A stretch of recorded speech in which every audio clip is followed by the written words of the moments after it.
Ìsẹ́yìn ló léwu sọ àrọ́mọlá sọ Ìsẹ́yìn ló léwu sọ ẹ̀wù aṣọ tí a wọ̀ olówó faramọ́ lówó gèlè aṣọ tí a wé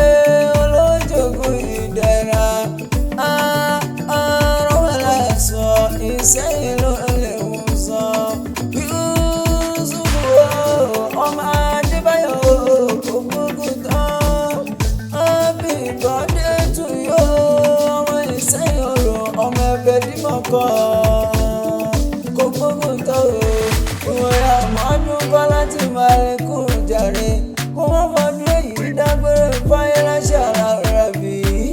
inú ọ̀la ńlá pẹ̀lú àlàáfíà ara ni ó ti máa ṣàmọ́dún ó yá ló ní pọ́npọ́npọ́ Adébọ̀dé àwọn bàbá tó bí ọlọ́mọ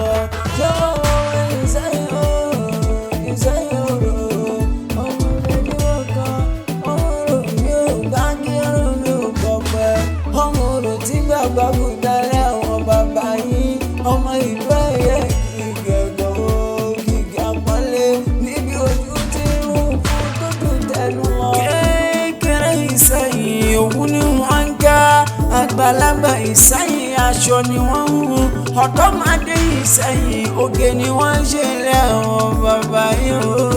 ọmọ Adébáyọ̀ Yúsúfù mo ní kó gbogbo tọ́ adúmáàdéhùn ọkùnrin ẹni obìnrin kò lọ́nà kẹ́ni bẹ́ẹ̀ ò bájọ́gbà ni a sì jálè ẹni òjèrè ìròyìn àmọ́dún wọn ni ó máa dá gọ̀jọ̀gọ̀jọ̀ nínú ọ̀la ńlá alákòjì Mr. HBT